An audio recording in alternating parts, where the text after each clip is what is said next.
the doctrine of becoming, evolution as the measure of integrity, survival, and meaning. Human beings, like the societies they build and the values they inherit, are not static entities. They are emergent phenomena, shaped by time, trial, and transformation. To live is to change. To persist is to evolve. This is not a poetic claim. It is a law observable across biology, philosophy, and history. Evolution is the measure not only of survival, but of coherence, vitality, and moral clarity. The failure to evolve, whether at the cellular, civic, or intellectual level, is the first symptom of decline. In the biological domain, Darwin's theory of natural selection establishes that life favors variation. Organisms that thrive are those capable of responding to the pressures of their environment through adaptation rather than resistance. There's no virtue in preservation for its own sake. There's only utility in what can change and still maintain structural integrity. In evolutionary terms, sameness is a sign of fragility. Diversity is strength. The species that narrows its genetic horizon in pursuit of imagined purity walks inevitably toward extinction. This truth extends far beyond biology. Political systems, like organisms, are subject to the same existential demand. They must adapt or perish. History is replete with examples of regimes that mistook power for permanence. Empires that failed to reform collapsed under the weight of their inflexibility. Republics that resisted complexity eventually succumbed to disorder. The lesson is clear. A political body that cannot respond to internal contradictions, emerging knowledge, or external disruptions is not sovereign. It is unsustainable. Philosophically, this same tension between permanence and transformation lies at the core of the human condition. Nietzsche's concept of the Übermensch articulates this challenge with brutal precision. The Übermensch is not a being of strength in the traditional sense. He embodies existential responsibility. He does not cling to inherited morality, national identity, or divine command. He confronts the void, accepts the death of old gods, and forges meaning through self-authorship. He is not given values. He creates them, not recklessly, but through clarity, will, and repetition of inner discipline. Nietzsche's alternative to the Übermensch is the last man, a figure who fears suffering, avoids risk, and demands security above all else. The last man is not tyrannical. He is tired. He is not evil. He is inert. He accepts mediocrity as peace and ignorance as comfort. In him, evolution stops, becoming ends, and history passes him by. This is the condition of many societies in our current era. Movements that speak the language of tradition yet tremble at the challenge of pluralism. Leaders who evoke greatness but shrink from complexity. Nations that invoke identity yet resist introspection. These are not signs of strength. They are symptoms of decay. The rhetoric of permanence may seduce the fearful, but it cannot shelter a civilization from the demands of reality. The Stoic understands this intuitively. All things are in flux. What is not under our control must be accepted. What is within our control must be cultivated and nurtured. Reason, will, and moral clarity are the only sources of stability in a world that guarantees none. The wise person does not resist change. He orders himself within it. He endures not by standing still, but by moving by nature. Applied on a large scale, this becomes a civilizational doctrine. A nation does not remain strong by repeating its myths. It remains strong by refining them. It does not defend liberty by suppressing challenge. It defends freedom by adapting to the conditions that make liberty fragile. The strength of a republic lies not in its uniformity, but in its capacity to absorb contradiction and emerge more cohesive, not less. To evolve is not to betray foundations. It is to test their durability. It is to discard what has become obsolete and preserve only that which has survived scrutiny. Evolution, in this sense, is not a departure from tradition. Rather, it is a natural progression. It is tradition stripped of sentimentality and made useful again through conscious application. The age of becoming is not a utopian fantasy. It is the recognition that complexity is permanent, that comfort is temporary, and that survival, whether biological, political, or moral, belongs to those who are willing to grow. The future will not be inherited. It will be constructed. It will not be granted to the loudest. It will be earned by the most disciplined, and it will not be defined by those who seek to return. It will be shaped by those who choose to become.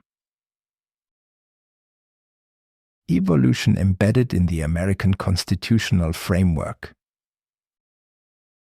The Constitution and the Bill of Rights, far from representing a static archive of Enlightenment-era ideals, constitute a living architecture of adaptation. Designed amid profound philosophical contradictions and political contingencies, the founding documents of the United States instantiate a framework of deliberate incompleteness. Through the integration of structured conflict, procedural dynamism, and individual sovereignty, the American constitutional order embodies the core principles of evolution, both biological and existential. It is not a relic of a perfected past, but a scaffold for continuous political becoming. The founders, whether fully conscious of the implications or not, embedded within the Republic a system that approximates Darwinian resilience and Nietzschean self-overcoming. The success of the American experiment depends not on rigid fidelity to its origins, but on the capacity of its constitutional system to evolve through friction, contradiction, and conscious reform. Checks and balances, structured conflict as a mechanism of constitutional adaptation. The separation of powers within the federal government is not merely a safeguard against tyranny. It is also a crucial mechanism for ensuring accountability and transparency.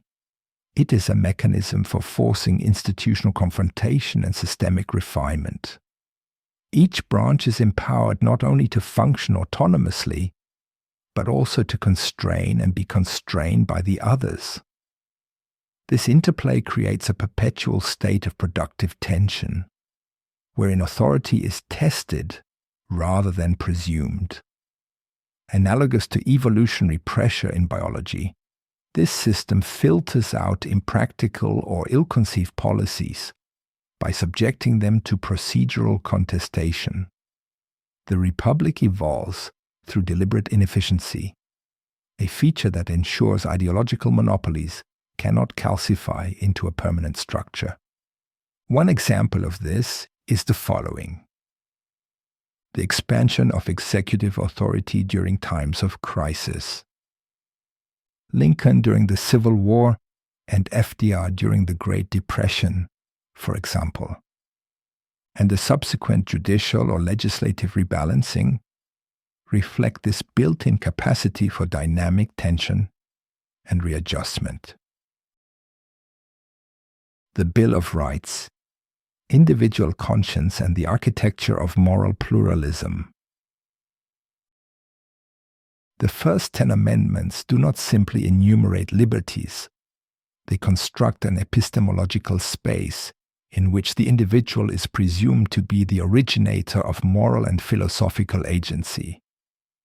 The protections of speech, belief, assembly, and expression are not passive entitlements. They are active conditions for civic evolution. In safeguarding the right to dissent and to deviate, the Bill of Rights institutionalizes the capacity for moral experimentation. It is here that Nietzsche's insight into the creation of values finds political expression. The citizen, like the Übermensch, is invited to become a co-author of the ethical order rather than its subject. For example, the landmark decisions such as Tinker versus Des Moines, 1969, and Obergefell versus Hodges, 2015, demonstrate how evolving interpretations of individual liberty enable the Bill of Rights to accommodate emerging claims of conscience and identity. The Amendment Clause, Constitutional Evolution by Design.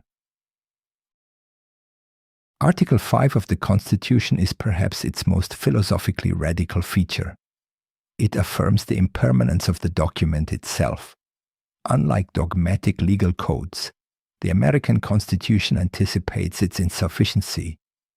It creates a lawful mechanism for its transformation, thereby institutionalizing the principle of self-correction. This reflects Darwinian logic at the constitutional level. The organism survives not by perfection, but by the capacity to mutate in response to shifting conditions. Each amendment is both an acknowledgement of prior inadequacy and a symbolic iteration in the Republic's larger process of political evolution. Example: the abolition of slavery via the 13th Amendment, the enfranchisement of women through the 19th Amendment, and the repeal of prohibition by the 21st Amendment illustrate the capacity of the system to acknowledge moral failure and correct course. Federalism as distributed adaptation and iterative experimentation. The federal structure of American governs, with sovereignty shared between national and state entities, introduces a layer of decentralized experimentation. States function as laboratories of policy, allowing divergent approaches to be tested concurrently across varying contexts. This structural pluralism gives rise to a form of institutional, natural selection. Functional models can be replicated, while failures remain localized. The system does not depend on unanimity to progress. It depends on multiplicity. The logic of federalism is evolutionary, not prescriptive. It protects the republic not by enforcing uniformity, but by distributing innovation.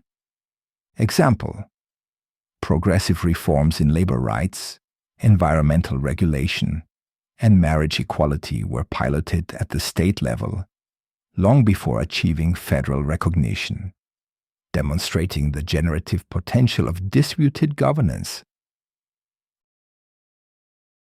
Pluralism and antagonism. Ethical exposure as a condition of political integrity. Perhaps the most enduring strength of the American constitutional framework lies in its exposure to ethical contradiction. The system is neither pure nor consistent. Its architects upheld both liberty and slavery, reason and exclusion. Yet, by structuring a process through which marginalized groups could claim the moral promise of the Constitution against its historical failures, the system enabled its transcendence. Abolition, suffrage, civil rights, and immigration reforms were not betrayals of the founding order. They were its completion. Political progress emerges not in spite of moral tension, but because of it. The Republic evolves through critique. Example: the Civil Rights Act of 1964 and the Voting Rights Act of 1965 represent confrontations with constitutional hypocrisy, reshaping national identity without abandoning the founding structure. The Constitution as a living doctrine of becoming. The American Constitution is not a finished product, but a philosophical mechanism.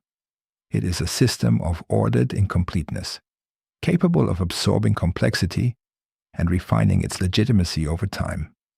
The Bill of Rights establishes the conditions for moral agency. The amendment process codifies procedural transformation. Federalism decentralizes adaptation. Checks and balances operationalize philosophical antagonism. Each of these elements participates in a larger logic, the rejection of permanence in favor of principled evolution. The founders did not, and could not, design a perfect republic. What they constructed instead was a resilient framework for political becoming, one that recognizes the necessity of adaptation as the condition of endurance. In doing so, they instantiated a form of governance that mirrors the deepest structures of biological and existential survival. The American experiment, when understood in these terms, is not a fixed inheritance. It is a test of our capacity to evolve. The Republic in motion. Having demonstrated that the Constitution of the United States is neither a relic nor a closed system, but rather a philosophical instrument of adaptive governance, we now arrive at a necessary synthesis. To understand the Republic not merely as a legal structure, but as an evolving ethical organism, requires a convergence of classical and modern thought. Darwin offers us the logic of adaptive continuity. Nietzsche provides us with the imperative of overcoming. The Stoics remind us that rational agency, adequately exercised, is the core of freedom. Together, these perspectives illuminate the Constitution as more than a contract. It is an invitation to transcend our prior forms. The path of the Republic, then, is not one of conservation, but of cultivation. To live by nature, as the Stoics prescribe, is to act with reason, to embrace impermanence, and to confront adversity not as disruption, but as necessity. In this light, the American system can only fulfill its potential through conscious evolution. The present moment demands more than passive reverence for the founding documents. It requires their philosophical activation. We now consider the Constitution as the site of becoming a dialectical space where the demands of history and the call of the future must be reconciled through deliberate transformation. The enduring vitality of the American Republic lies not in its adherence to static ideals, but in its constitutional capacity to evolve. When interpreted through the lens of Darwinian adaptation and Nietzschean becoming, the United States emerges not as a finished project, but as a living organism. It is a political system designed to confront and overcome its contradictions. The Constitution, when animated by the philosophical force of evolution, reveals itself as the moral scaffold of a society in flux. It is within this dynamic space that the Übermensch and the American citizen converge. Both are called to transcend inherited structures, generate meaning, and resist the encroaching torpor of the last man. The Constitution as an evolutionary mechanism. Darwinian evolution privileges systems that adapt through variation, mutation, and selection. The American Constitution, particularly in its amendment process, internal checks, and federated structure, mirrors this adaptive architecture. It is not a sacred artifact, but a responsive framework. Like a biological organism, it is tested by environmental pressures, civil unrest, technological disruption, and cultural shifts. Its vitality depends on the will of its citizens to refine its functions, expand its protections, and interpret its clauses in light of contemporary realities. The founders did not create permanence, they created potential. Nietzschean becoming and constitutional conscience. The Übermensch is not a nationalist ideal, nor a superior race. He is a sovereign mind. He creates value not through conformity, but through confrontation. He rejects passivity, sentimentality, and dogma. In a constitutional republic, this figure is reflected in the citizen who assumes responsibility for shaping the nation's trajectory. The true patriot is not the one who worships the text, but the one who wrestles with its meaning. Through dissent, innovation, and the exercise of reason, the citizen becomes a moral co-creator of the republic's future. This is civic becoming. The last man as a constitutional threat. Nietzsche's last man seeks comfort over purpose, sameness over struggle, and nostalgia over change. In the American context, this figure manifests in political movements that idolize a mythic past, demand conformity, and shrink from complexity. The last man invokes the Constitution not to expand its promise, but to fossilize it. He is suspicious of plurality, allergic to critique, and hostile to evolution. His vision is not one of progress, but of regression, disguised as tradition. Left unchecked, this impulse hollows the republic from within. Pluralism as an evolutionary strength. In biology, variation is the condition for adaptation. Homogeneity is ecological fragility. The same principle applies to political culture. America's pluralism, its cultural, religious, and ideological diversity, is not a source of weakness. It is the crucible of innovation. When a society invites competing narratives into dialogue, it develops the capacity for moral refinement and institutional resilience.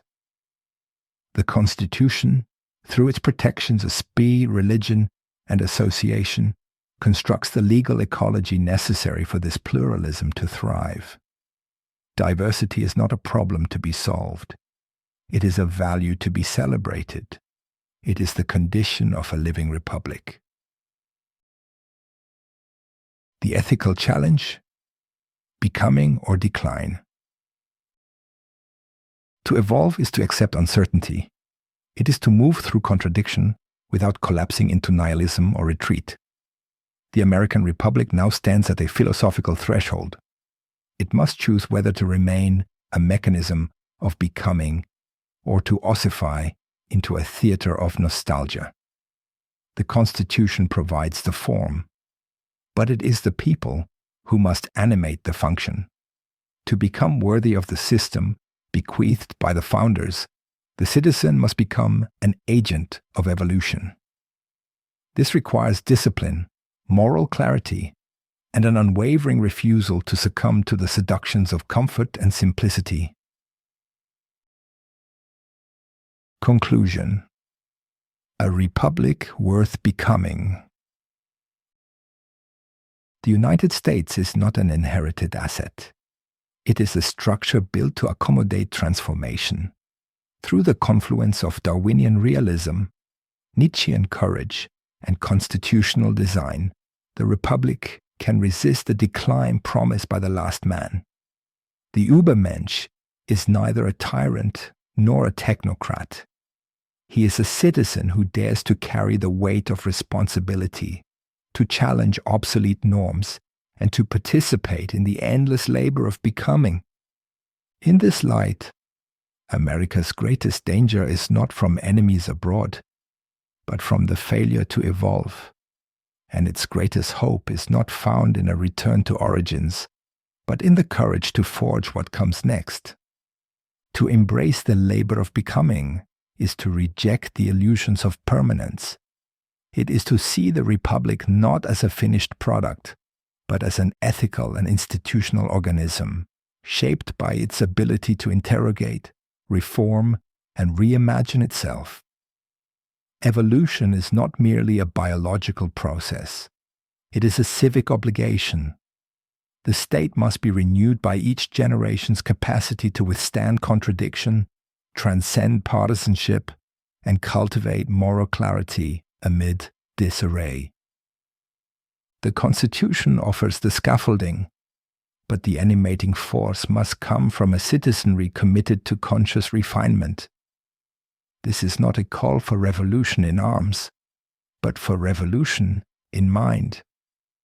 The true defense of the Republic lies in our willingness to reject intellectual stagnation, to oppose the seductions of authoritarian simplicity, and to affirm a higher form of self-governance, one that is disciplined, pluralistic, and ever in motion. Thus, the American experiment does not conclude in a golden age or dissolve into despair.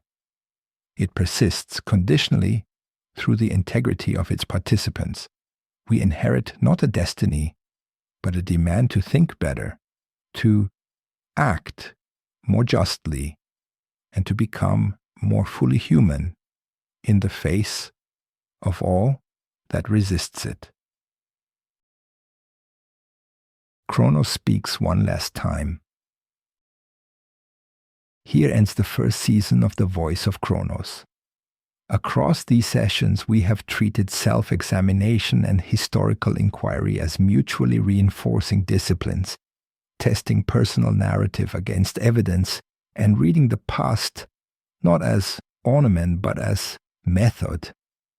Our aim has been to cultivate intellectual posture, clarity of terms, rigor in sourcing, and the discipline to revise claims when facts demand it.